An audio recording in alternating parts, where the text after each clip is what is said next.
அனைவருக்கும் வணக்கம். நான் அட்வொகேட் ராமச்சந்திரன். இன்னைக்கு நம்ம எதை பற்றி பார்க்க போகிறோன்னா, லீகல் நோட்டீஸ், அதாவது வழக்கறிஞர் அறிவிப்பு. லீகல் நோட்டீஸ் வந்து உங்கள் வீட்டுக்கு வந்து ரிஜிஸ்டர் போஸ்ட் மூலிமா வரும். யாராச்சும் உங்களுக்கு அனுப்புவாங்க.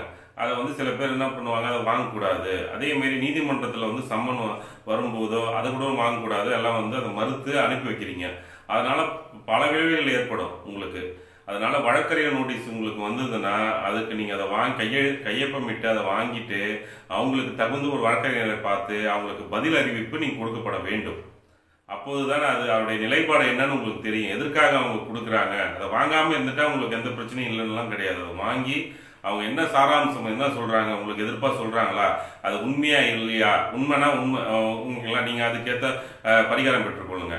அப்படி இல்லைன்னா அது வந்து நாங்கள் இல்லவே இல்லைன்னு சொல்லிட்டு நீங்க ஒரு வழக்கறிஞர் மூலமாக நீங்க வந்து அதை கொடுக்கணும். அந்த வழக்கறிஞர் வந்து நீங்க கொடுத்த சரியான தகவலின்படி அந்த எதிர்த்தரப்புக்கு சொன்னதெல்லாம் வந்து பொய், பதில் அறிவிப்பு அந்த வழக்கறிஞர் அறிவிப்பார். நீங்க சொல்றது பொய், சட்டத்துக்கு விரோதமான செயல், நீங்கள் சொல்கிறத வந்து நாங்கள் ஃபேஸ் பண்ண தயாராக இருக்கோம், இது முழுக்க முழுக்க ஒரு பொய்யான கருத்து என்னுடைய கட்சிக்காரர் தெரிவிக்கிறார் என்று அந்த வழக்கறிஞர் வந்து அந்த எதிரிக்கு வந்து ஒரு வழக்கறிஞர் நோட்டீஸ் அனுப்பிச்சிடுவாங்க. நீதிமன்றத்தில் போயிட்டு அதை நம்ம ஃபேஸ் பண்ணுறோம், அதெல்லாம் வேற. இதுதான் ஒரு லீகல் நோட்டீஸ். வழக்கறிஞர் அறிவிப்பு என்னன்னா, நிறைய கேசஸ் இருக்கு, HMOP இருக்கு, செக் கேஸ் இருக்கு. அதே மாதிரி நீங்க நுகர்வோர்ல ஒரு பர்ச்சேஸ் ஏதோ பண்றீங்க, அதுல தரம் குறைந்தா கூட நீங்க லீகல் நோட்டீஸ் வந்து வழக்கறிஞர் வச்சு நீங்க எல்லாருக்கும் அனுப்பலாம்.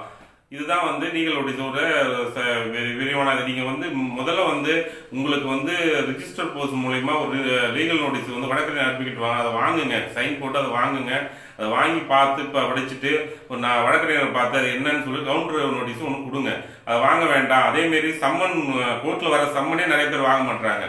அதாவது வந்து உங்களுக்கு தான் பாதிப்பு. கோர்ட்டில் வந்து ஒரு சம்மன் வருது, ஒரு HMOP வருது, செக் கேஸ், இதனால உங்களுக்கு தான் வந்து நீதிமன்றம் மூலமா உங்களுக்கு அரசு வாரண்டோ இல்லை எக்ஸ்பார்ட்டி தீர்ப்போ. இப்போ HMOPலாம் நீங்கள் வாங்க முடியும்னா அவங்க வந்து எக்ஸ்பார்ட்டி தீர்ப்பு வாங்கிட்டு போயிடுவாங்க. ஒரு தடவை பட்சமாக தீர்ப்பு வாங்கிட்டு போயிடுவாங்க. அது உங்களுக்கு தான் நஷ்டம். நாளைக்கு நீங்கள் போயிட்டு உங்களுக்கு தான் எனக்கோ வாங்கவே இல்லையா, எங்களுக்கு தெரியவே இல்லையா சொல்றதுனா வந்து நீதிமன்றத்தில் சொல்ல முடியாது.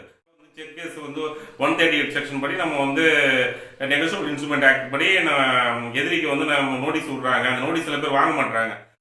அவங்க வந்து அந்த செக்ஷன்ல 138 செக்ஷன்ல நீதிமன்ற ஜுடிஷியல் மேஜிஸ்ட்ரேட் தாக்கல் செய்து அவங்க வந்து அதுக்கேற்ற பரிகாரத்தை பெற்றுக்கொள்வாங்க. அதுக்காக வேண்டி லீகல் நோட்டீஸ் வந்து வந்ததுன்னா இல்லை கோர்ட்ல இருந்து சம்மன் வந்ததுன்னா நீங்க வந்து அதை வாங்கி படிங்க, படிச்சு ஒரு வழக்கறிஞரை பார்த்து அதுக்கு பதில் அறிவிப்பு கொடுங்க.